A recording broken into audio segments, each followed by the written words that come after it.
Madame, Messieurs, bonsoir et bienvenue à votre émission Prolongation. Aujourd'hui, nous parlons d'un sport pratiqué par des hommes qui ont un déficit visuel. Ce sport s'appelle le cécifoot. Pour en parler, nous recevons ici Monsieur Wenkouni Noël Wangrawa. Il est le président de l'AB Cécifoot et aussi un spécialiste en handisport. Alors, pour commencer, suivez ce VTR qui nous parle de cécifoot.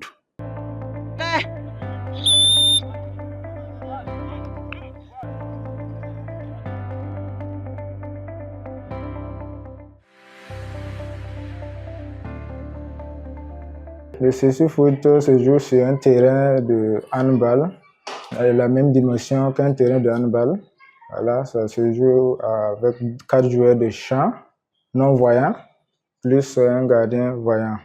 Voilà. Disons aussi que le ballon est doté de grelot qui permet aux joueurs de se déplacer sur le terrain. Il y a des banderoles qu'on met sur les yeux de chaque joueur pour qu'il y ait équité entre les joueurs, puisque il y a d'autres qui sont non-voyants, il y a d'autres qui sont malvoyants.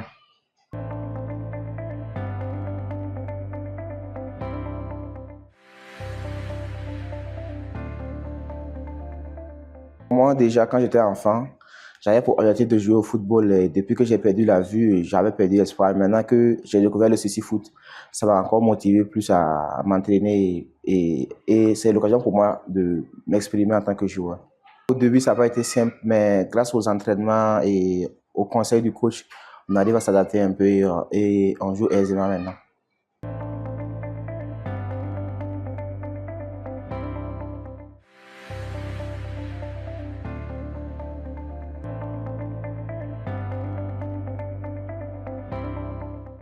Bonsoir à vous et bienvenue à Fadima Web TV, Monsieur Noël. Bonsoir Innocent, bonsoir à tous, bonsoir chers téléspectateurs. Très heureux d'être avec vous, très heureux de partager en tout cas ces moments d'antenne avec vous. Merci d'avoir accepté notre invitation, Monsieur Wangra. Merci, un plaisir. Alors, pour commencer, c'est quoi le cécifoot? Alors, le cécifoot, comme vous l'avez dit, c'est un sport avant tout et c'est un handisport. Voilà. Et lorsqu'on parle de handisport, c'est un sport pratiqué par les personnes en situation de handicap. Et notre discipline, elle est pratiquée par les personnes vivant avec le handicap visuel. Donc, d'où le nom cécifoot. Céci, qui est diminutif de cécité, et foot, voilà, comme football. Donc, pour dire que ce sport-là est pratiqué, c'est comme le football adapté, disons. C'est pas comme c'est le football adapté parce qu'on joue avec des pieds, d'où le foot. Et voilà, et bien sûr la cécité qui est là. Okay. Voilà. Donc c'est un sport de non-voyants. D'accord. Alors, depuis 2022 que vous avez créé cette association, oui, où on pratique le sport, cette discipline. Exactement. Alors, de 2022 à 2025, je sens que voilà, il y a eu des mouvements. Comment se porte l'association actuellement? Alors, l'association, elle se porte bien. Voilà, elle se porte bien et on fait notre petit bonhomme de chemin. On avance un peu. Depuis 2022, on a créé, on fait nos entraînements et à la fin des entraînements, nous organisons un tournoi qui regroupe quand même les athlètes qui ont participé aux entraînements. Ils vont faire des équipes et on va jouer. Et chaque année, on joue le tournoi en juin. Donc, nous sommes à notre 3e édition qui va se jouer le 14 juin prochain à Ouagadougou, à l'INGEPS ou ex-INGEPS, actuellement ISDH. Voilà. Donc, nous allons jouer le 14 juin prochain là-bas. Et donc, ça fait que depuis 3 ans, c'est notre activité phare. Côté association, en tout cas, l'association est reconnue. On a nos papiers, notre récépissé et tout. Donc, vraiment, on fait ce qu'on peut et on avance un peu. Alors, on sent que c'est une bonne initiative. Alors, qu'est-ce qui vous a amené d'ailleurs à créer cette association? D'autant plus que c'est un peu compliqué aussi dans le monde du sport au Burkina. En tout cas, le monde du sport au Burkina, c'est compliqué, c'est vrai. Mais déjà, il faut savoir que nous, personnellement, je suis passionné de sport et le football également. Et avant que le cécifoot ne On fait plein d'actes au Burkina. Il faut savoir que nous jouons d'abord, nous avons d'autres disciplines qu'on pratique, notamment le torball, l'athlétisme était là, ils sont toujours là. Il y a le tandem, il y a beaucoup de choses, de sport pour personnes vivant avec le handicap visuel. Maintenant, nous, on est passionnés de foot et nous, il n'y avait pas de football qu'on jouait. Et nous, on avait trouvé une initiative, on jouait, vous voyez les bouteilles de jus là, les bouteilles en plastique. Voilà, on utilisait ça, on mettait des cailloux à l'intérieur et on jouait sur des plateaux. Voilà, on s'organisait en équipe, on jouait au football. C'était pas académique, c'était pas truc, mais on jouait parce qu'on aimait ça. Passionné, oui. Voilà. Mais le jour où on a découvert que c'est possible pour nous de jouer la vraie balle, on s'est dit, oui, pourquoi pas? Pourquoi pas? On va essayer, même si ça va être compliqué, on va essayer. Ne serait-ce que donner le plaisir aux athlètes, donner la chance, bien sûr, à ces personnes qui étaient passionnées de foot avant de perdre la vue, de revivre vraiment de leur passion. Donc vraiment, c'est ce qui nous a motivés et on a lancé l'association en 2022. Et bon, jusqu'à présent, ça va. Les gens sortent un peu. On fait ce qu'on peut et ça va. Alors, on sent que déjà, vous avez organisé des compétitions au plan national. Vous pouvez revenir un peu sur ces compétitions, comment ça se passe et qui sont ceux qui sont habilités à compétir? Y a-t-il des équipes dans les différentes villes du Burkina et comment c'est organisé concrètement? Alors, sur la compétition, il faut savoir que actuellement, les 2 dernières éditions, on avait quelques équipes de Ouaga qui ont compéti et il y a eu 2 équipes en finale. Voilà, qui ont joué le tournoi, la finale du tournoi, et qui a été remportée par l'équipe de l'ABCC Foot. Voilà, face à Cocard CC Foot. Maintenant, il faut savoir que actuellement, on est en train d'installer les équipes dans les différentes villes. Notamment à Bobo, on a déjà des équipes. Ils s'entraînent également. On a initié déjà à Tenkodgo. On compte initier dans d'autres zones comme Wayugia. Dans d'autres zones, en tout cas, on a un projet vraiment pour les initier. Donc, on attend vraiment le moment et les moyens pour le faire. Voilà, notre objectif vraiment, c'est de pouvoir divulguer cette discipline sur tout l'étendue du territoire burkinabé. Question de rendre ça accessible pour permettre aux athlètes, à toute personne passionnée du sport et de CC Foot, de vraiment s'appliquer, de se donner, jouer, et pour que nous puissions former un jour une bonne équipe nationale. Et lorsqu'on dit une équipe nationale, il faut regrouper en tout cas les talents, bien sûr, ceux qui sont forts, ceux qui sont bons, pour en tout cas se jauger avec les équipes qui sont déjà là, qui sont anciennes, qui sont forts déjà, qui participent aux compétitions internationales. Donc, il faut vraiment avoir les moyens et les compétences pour les affronter. Donc, en tout cas, on fait ce qu'on peut. Et le tournoi se passe bien, vraiment. Alors, on sent que dans les CC Foot, il y a quand même des collaborations. Voilà, si on doit quand même élargir dans d'autres villes, c'est qu'il y a des collaborations. Vous pouvez nous dire, est-ce que vous avez tissé des collaborations au plan national tant qu'au plan international, et comment se passent ces collaborations-là? Déjà, c'est dire merci à toute personne qui a fait confiance à l'association, puisque on essaie d'étendre notre structure sur tout l'étendue du territoire. Sur le plan national, c'est ça. On essaie d'étendre cette structure partout. Donc, ça dit qu'on a des gens du bureau qui sont à Bobo. On a des représentants à Tenkodgo, on a des représentants dans d'autres villes. Donc, là où on veut s'installer, on va tout faire pour avoir des représentants, pour vraiment participer à la chose, pour vraiment motiver ceux qui sont là-bas, les montrer les bienfaits du sport, ça c'est un, et les bienfaits du CC Foot. Donc, le CC Foot, comme vous le savez, c'est l'un des sports, c'est l'un des handisports qui est actuellement prisé. Ça, c'est un. Et deuxièmement, c'est le sport. C'est un sport qui est paralympique. Ouais. Donc, ça fait qu'on fait de notre mieux pour avoir des gens à gauche et à droite pour motiver nos athlètes, les potentiels athlètes, disons.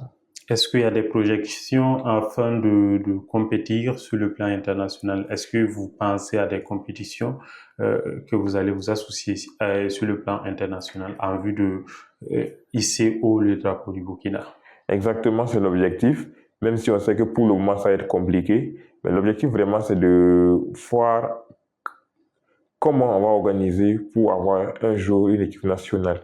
Mais c'est un truc qu'on parle, mais on est en train de voir de trouver le moment idéal pour le faire. Parce que quoi qu'on dise, on ne peut pas se lever du jour au lendemain pour vouloir une équipe nationale compétitive et une bonne équipe au fait. Donc, vous voyez.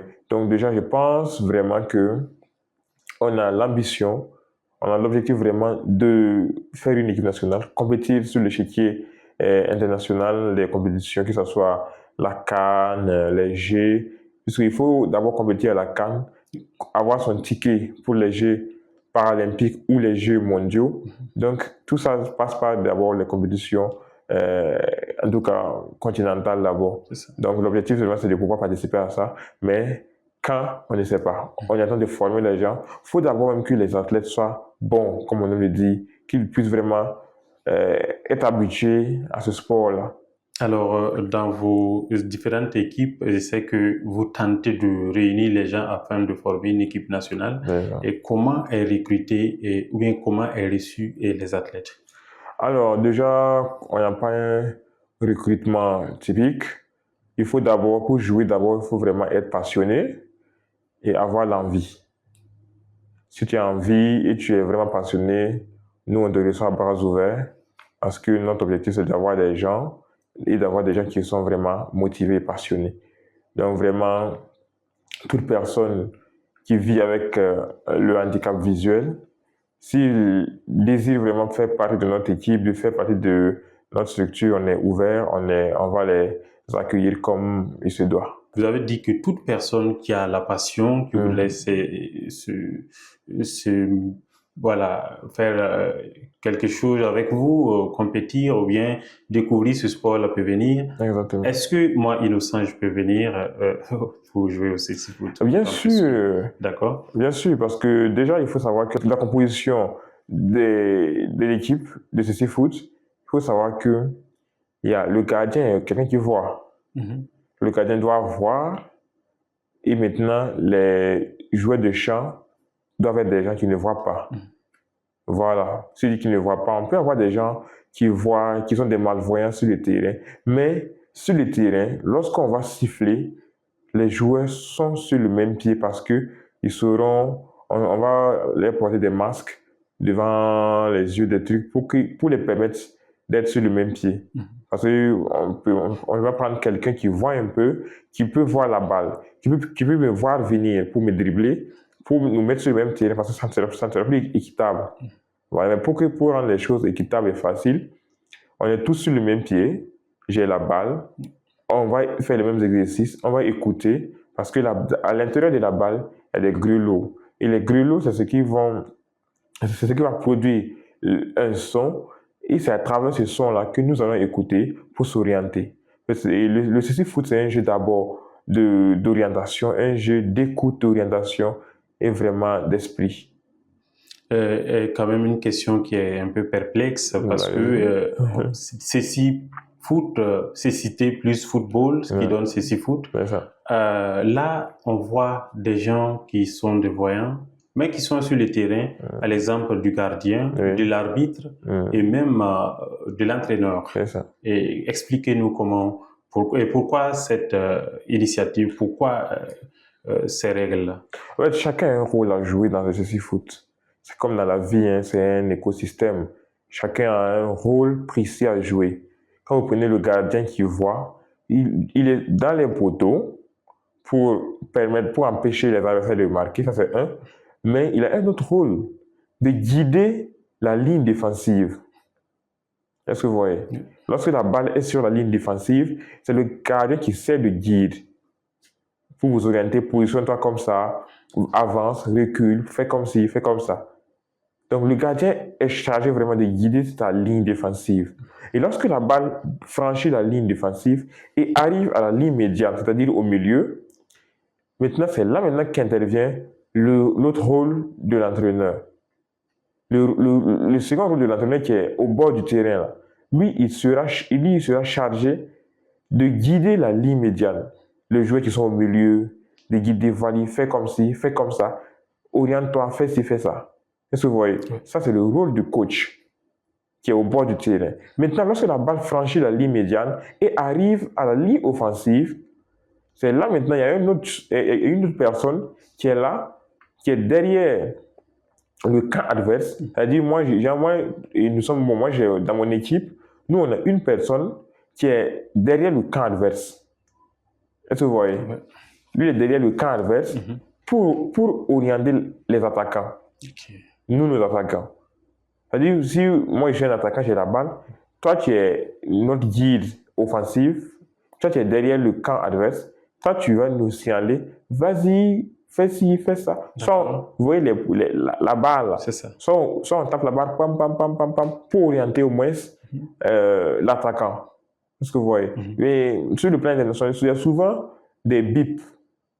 Ceux qui sont sur le plan international, il y a des bips derrière le camp adverse. Là, si l'attaquant avance, le son commence à biper un peu, un truc comme ça pour t'orienter. Okay. Voilà, mais très souvent, actuellement, il y a le guide humain qui est derrière et qui tape et qui t'oriente. Donc, ça veut dire que dans chaque équipe, il y a 3 guides.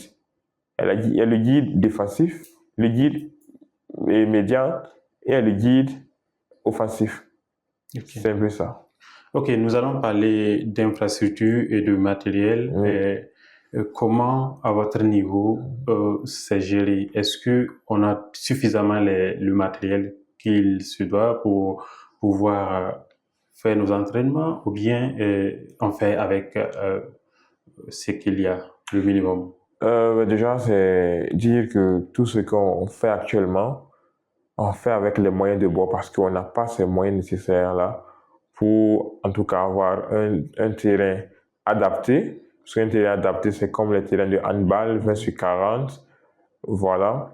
Et on n'a pas un terrain adapté, on n'a pas un terrain gazonneux, on n'a pas des poteaux adaptés. En fait, tout ce qu'on fait, nous, on s'adapte. Parce qu'on est passionné, on se dit, pour faire quelque chose, fais avec ce que tu as avant de réunir les moyens pour être dans les normes. Ce que vous voyez. Donc, on n'a pas un terrain adapté, puisque le terrain, c'est comme je disais, c'est un terrain comme le terrain de handball. Et autour, quand vous prenez au niveau côté, sur la longueur, un truc comme ça, il y a des mousses, des barrières en mousse pour éviter la sortie de balle. Donc, c'est-à-dire qu'en CC foot, il n'y a pas de touche. Il y a entrée de touche, il n'y a pas ça. Il n'y a pas. Voilà. Donc, parce que ça, pour canaliser, pour que la balle ne sorte pas beaucoup. Parce que vu qu'on voit passer, on s'amuse, la balle va sortir fréquemment. Oui. Et là, ça ne rend pas le jeu fluide. D'accord. Donc, pour rendre le jeu fluide, on a barré de gauche à droite avec la balle. Avec des barrières en mousse. Donc, tu peux aller faire un peu puis continuer le jeu. Donc, vous voyez, donc on n'a pas tous ces moyens-là. Donc, nous, on s'entraîne sur du terre battu, ça c'est un. Et on fait comme on peut, on s'adapte, on fait avec les moyens, on cherche des chaussures de foot et des maillots. Et en tout cas, tout équipement permettant de jouer le football, on doit l'utiliser. Voilà, et là, ça demande des moyens. Donc nous, on fait avec les moyens de bord et des bonnes volontés qui nous soutiennent souvent. Donc vraiment, on profite de leur dire merci et dire également, en tout cas, ceux qui sont disponibles, ceux qui peuvent vraiment nous venir en aide, qu'ils le fassent, vraiment, ça va nous faire beaucoup, beaucoup plaisir. Faire plaisir à l'association et faire plaisir également aux athlètes, c'est très important. Il faut surtout penser aux athlètes. Alors, est-ce qu'il y a un appel à l'endroit du gouvernement? Voilà, parce que le soutien, on a besoin de ça permanemment. Bien sûr. D'autant plus que c'est vrai que le sport, en général, c'est très compliqué, le financement, Oui.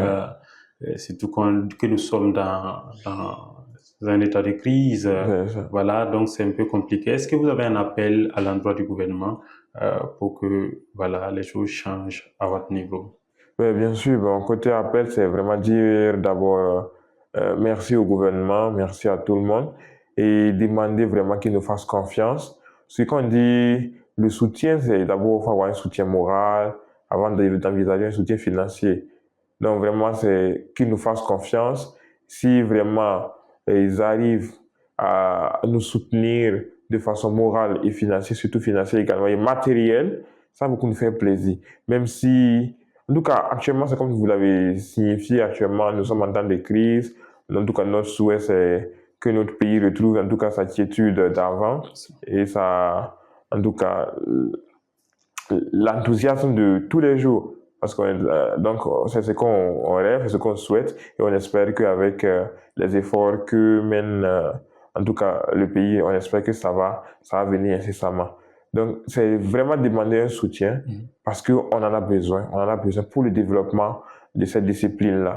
Et côté pour les particuliers, vraiment, il sait qu'on peut compter sur vous aussi. Parce que nous sommes dans un monde où le football est au-dessus de tous les sports. C'est ça. Quoi qu'on C'est le dise. sport roi. Voilà, c'est le sport roi. Donc, si vous pensez que non, les personnes déjà qui ne voient pas et qui décident de faire le sport, de pratiquer le foot, de pratiquer le football comme vous le connaissez, il faut vraiment nous soutenir parce que c'est intéressant. Honnêtement, c'est un sport. Si vous venez sur le terrain et voir les enfants, voir les athlètes s'épanouir, vous allez dire oui, pourquoi pas. Même si souvent tu as envie de dire oui, vu qu'on n'a pas le soutien, on va dire oui, c'est bon, on va abandonner. Mais quand tu regardes, tu sors un samedi pour les entraînements et tu vois les jeunes, de toute façon ils sont enthousiasmés, de toute façon ils sont épanouis, tu dis non, peu importe ce qui va arriver, continuons, jusqu'à ce qu'on n'ait plus la force de continuer. Est-ce que vous voyez? Oui. Donc c'est un peu ça.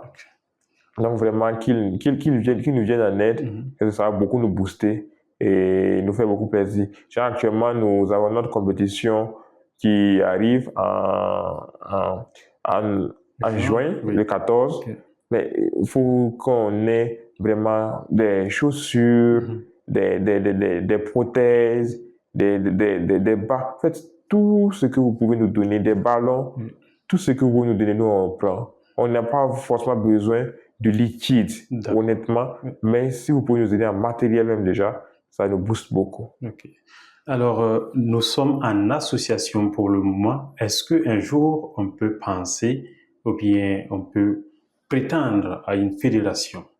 Alors, actuellement, il faut savoir qu'au Burkina, il y a eu une fédération pour sport pour personnes handicapées.